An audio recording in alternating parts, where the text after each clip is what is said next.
Good morning students. जैसा कि आप सभी जान रहे हैं, हम लोग फंक्शन के लेक्चर सीरीज़ के ऊपर कंटिन्यू कर रहे थे।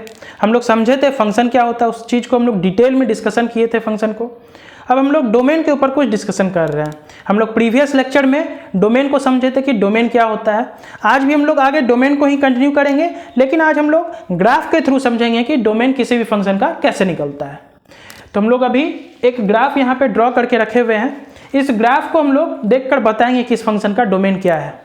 तो सबसे पहले डोमेन के बारे में जो हम लोग समझे थे कि डोमेन का मतलब होता है हमारे जो फंक्शन में जो हम इनपुट डालते हैं उसे हम डोमेन कहते हैं। लेकिन इनपुट ऐसा होना चाहिए जिस इनपुट पे फंक्शन हमारा डिफाइंड हो। हम लोग ऐसा इनपुट बिल्कुल नहीं डालेंगे जिस इनपुट पे फंक्शन ही डिफाइंड नहीं है। तो कोई भी इनपुट डालने से पहले हम लोग ये चेक करेंगे कि उस इनपुट पे फंक्शन हमारा डिफाइंड है या नहीं। अगर उस इनपुट पे फंक्शन हमारा डिफाइंड नहीं रहेगा तो उस इनपुट को हम लोग अपने डोमेन से बाहर कर देंगे। उस इनपुट को हम लोग डोमेन में नहीं डालेंगे, मतलब उस इनपुट को हम लोग अपने फंक्शन में नहीं डालेंगे। तो यहाँ पे हम लोग एक ग्राफ देख रहे हैं। इस ग्राफ के थ्रू हम लोग समझेंगे कि इस ग्राफ का डोमेन क्या होगा। तो कोई भी ग्राफ अगर दिया हुआ है, कोई भी, जैसे ये एक जनरल फंक्शन का ग्राफ बना लिए, कोई भी फंक्शन हो सकता है, इसका हम लोग ग्राफ बना लिए। मान लेते हैं हम लोग के पास x³ का ग्राफ रहे, मॉडुलस फंक्शन का ग्राफ रहे, लॉगरिथमिक फंक्शन का ग्राफ रहे, कोई भी ग्राफ रहे, उसका अगर डोमेन बताना है तो हम लोग ग्राफ को देखेंगे और ग्राफ को पहले देखेंगे और कहेंगे कि कहाँ से कहाँ तक ये हमारा ग्राफ है। मतलब हम लोग जानते हैं कि डोमेन का मतलब होता है हम x का वैल्यूज, हम लोग फंक्शन में इनपुट जो डालते हैं x डालते हैं, तो इसलिए हम लोग चेक करेंगे कि ये ग्राफ जो है x एक्सिस के अलोंग कहाँ से कहाँ तक है। मतलब लेफ्ट टू राइट हम लोग चलेंगे और देखेंगे कि ये ग्राफ कहाँ से कहाँ तक है। तो जहाँ से जहाँ तक ग्राफ होगा वही उस फंक्शन का डोमेन होगा। उसी प्रकार जब हम लोग रेंज की बात करेंगे तो जब हम लोग y एक्सिस के अलोंग देखेंगे कि ग्राफ कहाँ से कहाँ तक है, मतलब बॉटम टू टॉप ग्राफ कहाँ से कहाँ तक है, तो कहेंगे जहाँ से जहाँ तक हमें ग्राफ दिख रहा है वही उस फंक्शन का रेंज होगा। तो जब हम लोग रेंज को डिस्कशन करेंगे तो उस टाइम वहाँ उसको समझेंगे। अभी हम लोग डोमेन की बात कर रहे हैं, तो डोमेन का मतलब चूंकि x होता है, मतलब हम लोग जो इनपुट डालते हैं x डालते हैं अपने फंक्शन में, तो इसलिए हम लोग चेक करेंगे कि x एक्सिस के लॉन्ग ग्राफ कहाँ से कहाँ तक है। मतलब हम लोग लेफ्ट से स्टार्ट करेंगे, राइट की तरफ जाएंगे और देखेंगे ग्राफ हमारा कहाँ से कहाँ तक है। जैसा कि ये ग्राफ हम लोग देख रहे हैं कि -4 से 4 के बीच ये ग्राफ हमारा प्लॉट है। -4 इसका लेफ्ट में एंड पॉइंट है, 4 इसका राइट में एंड पॉइंट है। मतलब -4 से 4 के बीच ये ग्राफ हमें दिख रहा है। तो इसका मतलब हम लोग जो इनपुट डाले होंगे अपने फंक्शन में वो -4 से 4 के बीच का ही डाले होंगे। चूंकि 4 के आगे कोई ग्राफ नहीं है, 4 के आगे कोई ग्राफ नहीं, इसका मतलब 4 के आगे का इनपुट हम डाले नहीं होंगे। फॉर एग्जांपल अगर हम लोग यहाँ पे 5 इनपुट डाले होते अपने डोमेन फंक्शन में, अगर x बराबर 5 डाले होते तो उस x बराबर 5 के करस्पॉन्डिंग में कुछ ना कुछ y मिला होता। तो उस पॉइंट को जब हम लोग प्लॉट करते, उसी तरह सभी पॉइंट को, जैसे x बराबर 5, 6, 7, सभी पॉइंट को जब हम लोग प्लॉट करते तो इसका मतलब ग्राफ हमारा आगे भी होता। लेकिन चूंकि ग्राफ हमारा यहीं तक है, इसका मतलब आगे का इनपुट हम डाले ही नहीं होंगे। तो इसका मतलब हम इनपुट जो डाले होंगे फंक्शन में -4 से 4 के बीच का ही डाले होंगे, इसीलिए हमें उसी के बीच का ग्राफ मिला हुआ है। सिमिलरली -4 के इधर ग्राफ हमें नहीं दिख रहा है, इसका मतलब -4 से इधर कोई इनपुट हम लोग नहीं डाले होंगे। तो इसका मतलब जहां से जहां तक हमें ग्राफ दिख रहा है हम लोग अपने फंक्शन में वहीं से वहीं तक का इनपुट डाले होंगे। तो जो इनपुट वही उस फंक्शन का डोमेन। लेकिन ध्यान रखना पड़ेगा कि ऐसा इनपुट जिस इनपुट के लिए फंक्शन डिफाइंड हो। तो यहां पे हम लोग देख रहे हैं यहां से यहां तक कि हर पॉइंट पे y मिल रहा है, हर x के लिए y मिल रहा है, तभी तो हमारा ग्राफ कंटिन्यूअस है। लेकिन x बराबर 1 एक ऐसा पॉइंट है जिसपे ग्राफ हमारा ब्रोकन है, मतलब ग्राफ में एक होल है। चूंकि ग्राफ में होल है इसका मतलब उस पॉइंट पे ग्राफ है ही नहीं, ग्राफ ब्रोकन है। तो जब उस पॉइंट पे ग्राफ नहीं है इसका मतलब उस पॉइंट के बारे में हमें कोई नॉलेज नहीं है। तो कहेंगे x बराबर 1 पे y क्या मिला होगा, इसके बारे में हमें कोई जानकारी नहीं है। यहाँ पे ग्राफ को देख के लग रहा है कि x बराबर 1 पे कोई y ही नहीं मिला है। तो जब इस इनपुट के लिए कोई आउटपुट ही नहीं मिला है तो इसका मतलब इस इनपुट पे फंक्शन हमारा अनडिफाइंड होगा। तो कहेंगे इस इनपुट को हम अपने फंक्शन में डालेंगे ही नहीं। ऐसा इनपुट हम अपने फंक्शन में डालते हैं जिस पे हमारा फंक्शन डिफाइंड होता है। इस इनपुट पे चूंकि हमारा ये फंक्शन अनडिफाइंड है क्योंकि होल है यहाँ पे ना, होल का मतलब इस पॉइंट पे y नहीं मिला है हमें, इस x के लिए इस पॉइंट पे y नहीं मिला है। तो जब इस इनपुट के लिए कोई आउटपुट नहीं मिला है इसका मतलब उस इनपुट पे फंक्शन हमारा अनडिफाइंड है। तो जब फंक्शन उस पॉइंट पे अनडिफाइंड है तो उस इनपुट को हम अपने फंक्शन में डालेंगे ही नहीं। तो इसका मतलब -4 to 4, चूंकि हर पॉइंट पे ग्राफ कंटिन्यूअस है सिवाय 1 को छोड़ के, इसका मतलब हर पॉइंट पे इनपुट पे आउटपुट मिला है, इसका मतलब हर पॉइंट पे ग्राफ हमारा डिफाइंड है सिवाय x बराबर 1 को छोड़ के। तो ऐसा इनपुट जिस पे हमारा फंक्शन डिफाइंड हो उसी इनपुट को डोमेन कहा जाता है। तो इस फंक्शन का जो डोमेन हो जाएगा वो -4 to 4, -4 से 4 के बीच का ही ग्राफ मिला है तो वही हमारा डोमेन हो जाएगा, -4 to 4। यहाँ पे हम क्लोज इंटरवल लगाएंगे इसलिए कि यहाँ पे हमारा क्लोज सर्किल है। क्लोज सर्किल का मतलब ये हुआ कि उस पॉइंट पे हमें y मिला है। अगर यहाँ पे ओपन सर्किल होता तो कहते उस -4 के लिए हमें कोई y नहीं मिल रहा है, तो यानी कि -4 पे हमारा फंक्शन अगर ओपन सर्किल रहता तो वहाँ अनडिफाइंड होता। लेकिन चूंकि यहाँ क्लोज सर्किल है इसका मतलब इस 4 के लिए हमें, इस -4 के लिए हमें y मिल रहा है। तो जब उस x के लिए हमें y मिल रहा है इसका मतलब उस x पे फंक्शन डिफाइंड है, तो कहेंगे -4 से 4 इसका डोमेन हो जाएगा। लेकिन 1 एक ऐसा इनपुट है जिस पे फंक्शन ही अनडिफाइंड है, तो इसलिए उस इनपुट को हम अपने डोमेन से बाहर कर देंगे। तो 1 एक ऐसा इनपुट है जिस पे फंक्शन डिफाइंड नहीं है, तो उस 1 को हम अपने फंक्शन से बाहर कर देंगे, इनपुट से बाहर कर देंगे। तो यही इस फंक्शन का डोमेन हो गया। मतलब ग्राफ को देख करके बताना है कि उस फंक्शन का डोमेन क्या है, तो बस हम ग्राफ को देखेंगे कहाँ से कहाँ तक है, लेफ्ट टू राइट। चूंकि हमें डोमेन की बात करनी है तो हमें x का वैल्यूज देखना है, लेफ्ट टू राइट जहाँ से जहाँ तक ग्राफ होगा। इस पॉइंट के फॉर एग्जाम्पल 4 के आगे कोई ग्राफ नहीं है, इसका मतलब 4 के आगे हम इनपुट नहीं डाले होंगे, जो इनपुट वही उस फंक्शन का डोमेन। तो यहाँ से यहाँ तक इसका इनपुट, इसका मतलब यहाँ से यहाँ तक डोमेन। लेकिन 1 पे कोई आउटपुट नहीं मिल रहा है, इसका मतलब 1 पे फंक्शन हमारा अनडिफाइंड है, तो 1 को हटा देंगे। तो ये इस फंक्शन का डोमेन है। इस चीज को आप लोग नोट कर लीजिए।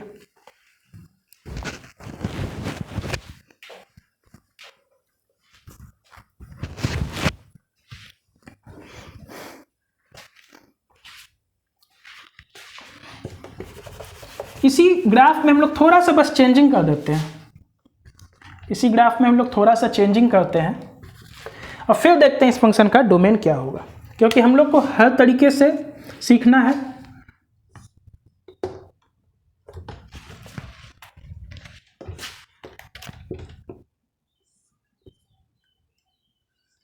इस फंक्शन का अब हमें डोमेन बताना है। तो कुछ नहीं करेंगे, ये ग्राफ दिया हुआ है, इस फंक्शन का डोमेन बताना है। तो सबसे पहले हम लोग ये देखेंगे कि ग्राफ हमारा कहाँ से कहाँ तक है। मतलब -4 के इधर कोई ग्राफ नहीं है, इसका मतलब -4 से पहले हम कोई इनपुट ही नहीं डाले होंगे, तो उधर की बात ही नहीं हमें करनी है। मतलब -4 से आगे हमें देखना है। -4 से आगे जैसे ही पढ़ेंगे, यहाँ पे एरो लगा हुआ है इस पॉइंट पे। एरो का मतलब होता है कि ग्राफ का कोई एंड पॉइंट नहीं है, मतलब ग्राफ हमारा इन्फिनिटी तक कंटिन्यू कर रहा है। तो जब हमारा ग्राफ इन्फिनिटी तक है, इसका मतलब इनपुट भी हम पूरे इन्फिनिटी तक डाले होंगे, मतलब इनपुट भी हम x का सारा वैल्यूज डाले होंगे अप टू इन्फिनिटी। तो मतलब -4 से इन्फिनिटी तक हमारा इनपुट डाला गया, ये तो ग्राफ को देखकर पता चल गया। लेकिन x बराबर 1 एक ऐसा पॉइंट है जिसपे हमारा फंक्शन डिफाइंड ही नहीं है, क्योंकि कभी भी अगर हमें होल दिखे तो इसका मतलब इस पॉइंट पे ग्राफ नहीं है हमारा। इस पॉइंट पे जब ग्राफ नहीं है तो इस पॉइंट के बारे में हमें कोई जानकारी नहीं है, तो कहेंगे इस x के लिए जो y मिला होगा उसके बारे में हमें कोई जानकारी नहीं है।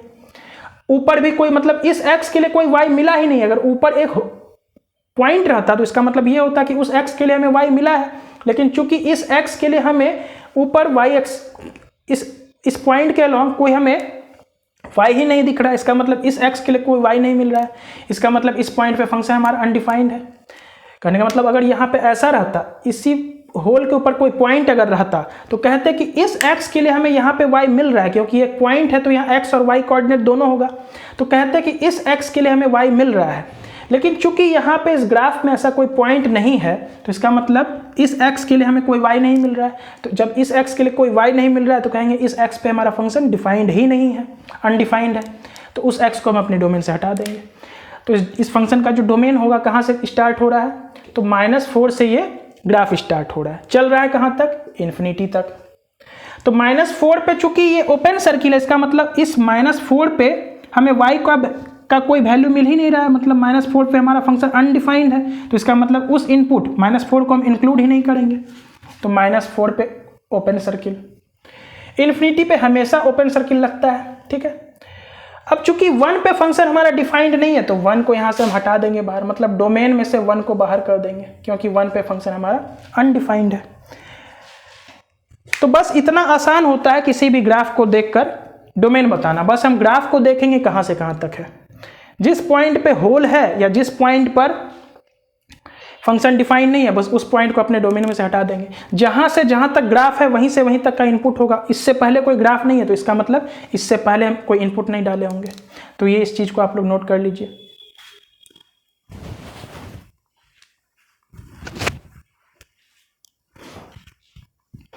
इसी ग्राफ पे हम थोड़ा सा मॉडिफिकेशन कर देते हैं और कहेंगे इस फंक्शन का ग्राफ डोमेन क्या होगा। कुछ नहीं कर रहे हैं, यहाँ जो ओपन सर्किल था इसके ऊपर हमें एक पॉइंट मिल गया, इस y का वैल्यू मान लेते हैं 2 है।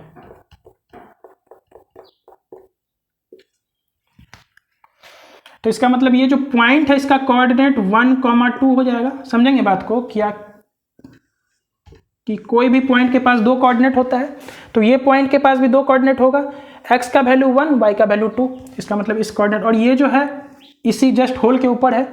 ठीक है, अब इसका हमें डोमेन बताना है। तो इसका जब हमें डोमेन बताना तो कुछ नहीं करेंगे, बस हम देखेंगे कि ग्राफ कहाँ से कहाँ तक है।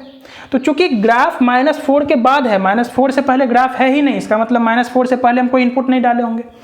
तो -4 से पहले कोई इनपुट नहीं डाले हैं तो डोमेन जो होगा हमारा -4 से स्टार्ट होगा। तो -4 से हम स्टार्ट करते हैं।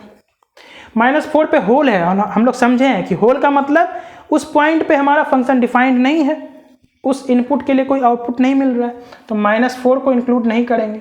ओपन सर्किल लगा दिए। कहाँ तक ग्राफ है? इन्फिनिटी तक। फिर बाद में हम लोग चेक करेंगे कि 1 पे क्या है फंक्शन, तो उस पॉइंट को हम लोग अगर अनडिफाइंड रहा तो हटा देंगे। तो -4 से इन्फिनिटी, इन्फिनिटी पे हमेशा ओपन सर्किल लगता है, ओपन इंटरवल लगता है, तो -4 से इन्फिनिटी तक इसका डोमेन हो गया।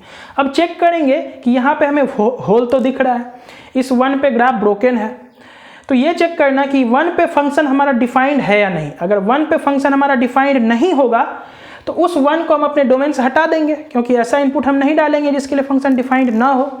तो अगर इसलिए हम लोग 1 पे चेक करेंगे, अगर फंक्शन हमारा डिफाइंड हो तो रहने देंगे 1 को, अगर फंक्शन डिफाइंड ना हो तो हटा देंगे। तो देखेंगे इस 1 पे x बराबर 1 पे आउटपुट हमें मिल रहा है या नहीं। तो यहाँ पे तो आउटपुट नहीं मिल रहा है इस ग्राफ में, चूंकि ओपन सर्किल है, मतलब इस ग्राफ में तो हमें कोई आउटपुट नहीं मिल रहा है इस 1 के लिए।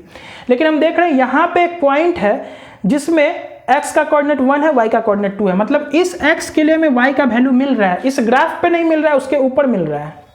समझेंगे इस बात को। इस हमें क्या चाहिए? हमें बस आउटपुट चाहिए। ये तो नहीं है ना कि इसी ग्राफ पर चाहिए, हमें आउटपुट चाहिए। आउटपुट कहीं भी मिल सकता है, इस x के लिए हमें y एक्सिस पर कहीं भी आउटपुट मिल सकता है। तो इस x के लिए देख रहे हैं आउटपुट हमें y बराबर 2 मिल रहा है। अगर आउटपुट मिल गया उस x के लिए, इसका मतलब वो फंक्शन हमारा डिफाइंड है। तो जब वो फंक्शन हमारा उस इनपुट के लिए डिफाइंड है तो कहेंगे वो इनपुट भी हमारा डोमेन का हिस्सा होगा। तो इस बार हम 1 को नहीं हटाएंगे यहाँ से, क्योंकि पिछले बार यहाँ पे कोई पॉइंट नहीं था। पिछले बार इस 1 के लिए फंक्शन हमारा अनडिफाइंड था, लेकिन इस बार इस 1 के लिए फंक्शन डिफाइंड है हमारा। इस बार इस 1 के लिए फंक्शन हमारा डिफाइंड है। तो जब डिफाइंड है तो 1 को हम अपने डोमेन में से नहीं हटाएंगे, तो इस बार डोमेन -4 टू इन्फिनिटी हो जाएगा। इस चीज़ को आप लोग नोट कीजिए। फिर उस फंक्शन का हम लोग डोमेन देखेंगे। तो जब भी ग्राफ को देखकर डोमेन बताना है तो बस हम लोग ग्राफ को देखेंगे कि कहां से कहां तक वो लेफ्ट टू राइट में है।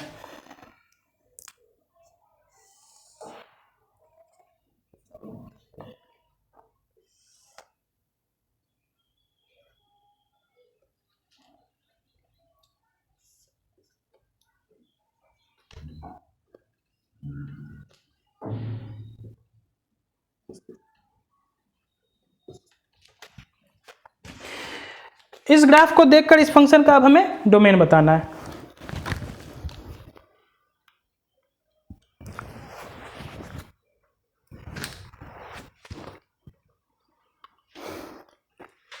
तो हम लोग कुछ नहीं करेंगे, बस ये देखेंगे कि ये ग्राफ हमारा कहां से कहां तक है। तो सबसे पहले इधर एरो लगा हुआ है, तो एरो का मतलब ग्राफ हमारा -इन्फिनिटी तक गया होगा, मतलब -इन्फिनिटी टू -1 के बीच हमें ग्राफ दिख रहा है। -1 पे यहाँ क्लोज्ड सर्किल है, इसका मतलब -1 पे हमें आउटपुट मिला है, तो इसका मतलब -1 को हम इंक्लूड करेंगे। मतलब -इन्फिनिटी टू -1 इसका डोमेन हो गया पहला। उसके आगे फिर जो भी होगा उस चीज़ को हम लोग यूनियन के थ्रू जोड़ देंगे। मतलब -इन्फिनिटी टू -1,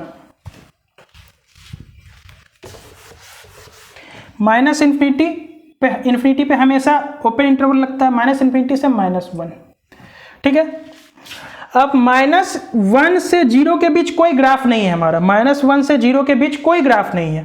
तो जब -1 से 0 के बीच कोई ग्राफ नहीं है तो इसका मतलब वो इनपुट हम अपने फंक्शन में डाले ही नहीं होंगे। तो वो इनपुट नहीं डालें तो इसका मतलब डोमेन में वो पार्ट आएगा ही नहीं। तो 1 से 0 के बीच कोई हमें डोमेन नहीं मिलेगा। फिर आगे 0 से कंटिन्यू करेंगे तो 0 से आगे बढ़ेंगे, यूनियन 0 से इस बार कहाँ तक, इन्फिनिटी तक देख लेते हैं। फिर 2 पे फंक्शन अगर अनडिफाइंड रहेगा तो 2 को माइनस कर देंगे, तो 0 से लेकर के इन्फिनिटी तक। 0 पे इस बार हमारा क्लोज ब्रैकेट लग गया क्योंकि 0 पे हमें आउटपुट मिल रहा है, तो 0 टू इन्फिनिटी, इन्फिनिटी पे हमेशा ओपन। अब हमें ये चेक करना होगा कि 2 पे फंक्शन हमारा डिफाइंड है या नहीं है। तो 2 पे हम देख रहे हैं यहाँ पे ओपन सर्किल है लेकिन यहाँ पे क्लोज्ड सर्किल है, मतलब इस 2 के लिए हमें y तो मिल रहा है, इस 2 के लिए हमें यहाँ पर आउटपुट मिल रहा है। यहाँ पे ओपन सर्किल है, इसका मतलब यहाँ पे हमें कोई आउटपुट नहीं मिल रहा है इस ग्राफ पर, लेकिन इस ग्राफ पे इस 2 के लिए हमें आउटपुट मिल रहा है। तो इसका मतलब इस x के लिए जब हमें आउटपुट मिल रहा है तो इसका मतलब यहाँ पे फंक्शन हमारा डिफाइंड है।